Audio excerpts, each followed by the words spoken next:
Imphal asidi Manipur gi konung oibana thabak thoram amadi thodok wathok kumnamaki mayol oiba mafamni aduna ipau thodok wathok ki matangdadi awatba karisu leite adubu mapung oina haukiba matam khara asida Imphal gi jila ani sida thokpa mapung oiba wafam kharadi tangai fadana panba tabani handak September tha manung asida leikiba natraga pangthokiba thoram kharadi handakta state cabinet ki mifam pangthokiba masung ozagi numit rajya thakta pangthokiba adu panba yai rajya sarkar gi school education department na sinduna Imphal gi palace compound da leiba Manipur state film development society gi auditorium da pangthokpa rajya thaki ozagi numit thoram da khangatlaba oza mari da manapi dunai kai khumnaki ozagi numit asida thoidokna nungaiba atopa wafam amana national teachers award phangbada rajya sigi oza ama yaurakhiba aduni amaromda handakta pangthokhiba state cabinet ki mifamna Manipur da hauzik thokliba irang asida awaba nanglaba miyamda tongan ba changda compensation pinanaba wareb lauki Manipur sarkar gi wangangloi amasung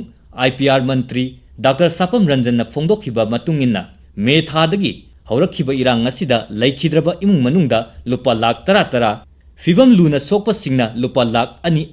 amasung fibam hantana sokpa singna lupa lising kunmunga pigani hairi irang asida mayum makai maina chakraba sing amasung mangta kraba singi oina pakayum saramba singda lupa lakh tara semi pakada lupa lakh taret amasung kachayum singdana lupa lakh manga pirgani hainasu lauthoki Lanjenarektuna tongan ba relief camp singda lairiba miyam masa gi yumda asoi ngam yahandana hek yariba makai athuba matamda halhannaba sarkarna leptana honari marak asida sarkarna nauna saba sajiwada leiba temporary shelter home da mayum hongjillakba sing yauna tongan ba relief camp singda Rajyapal Anushya Uikena chattuna yengsilli amasung tengbangi polam sing yenthokli Mapan lamdagi yauna tongan ba lupsing amasung lanai miyoi singnasu relief camp singda leptana tengbang piba uri mapan lamgi yauna tongan ba health team na relief camp singda ngaihak leitana ana layeng bagi camp sing pangthoktuna relief camp ta leiriba miyamgi hakselda akaiba thokhandana ba yengsinki sarkar amasung lupsing amadi lanai miyoi kayana leptana hodnariba sing asina lanjenarektuna leiriba miyamgi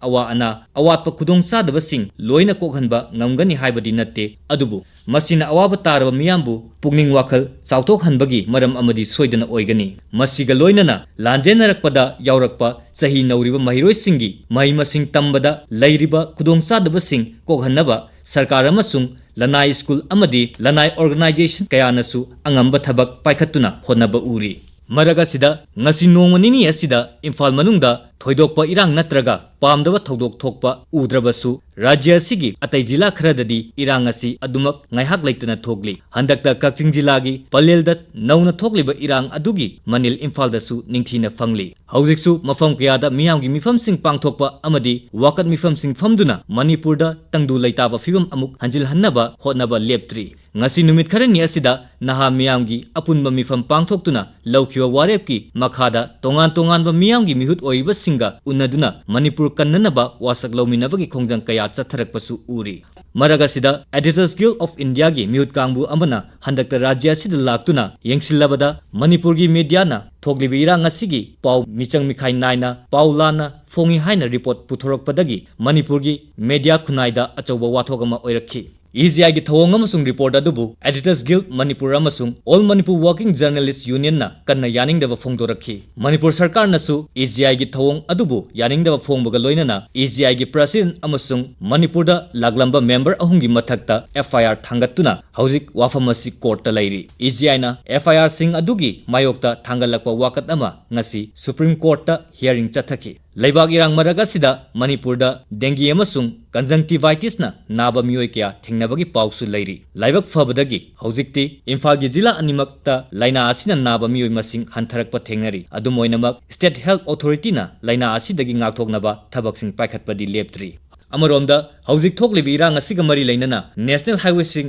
thingjin khibana maram oiduna tangai fadana changba polam sing fangdabagi khudong sadaba kaya amasu miyamna mayoknari security na ngak senduna ayambana Imphal jiribam lambida khara makai pusillaklabasu pochai gi mamal ka hena wangbagi awaba ama thengnariba asisu kokhannaba mari lainaba singna hena kanna honabibagi tangai fadabasu leiri ama boiro ama oiro thokliba irang asi loisinduna athuba matamda santi amasung tangdu laitaba fibam hanjillaklabatada awaba khudong sadaba pumnamagasi kokhanba ngamgani masida sarkar khakta natana aikhoi mipum khuding makisu achauba thaudang lei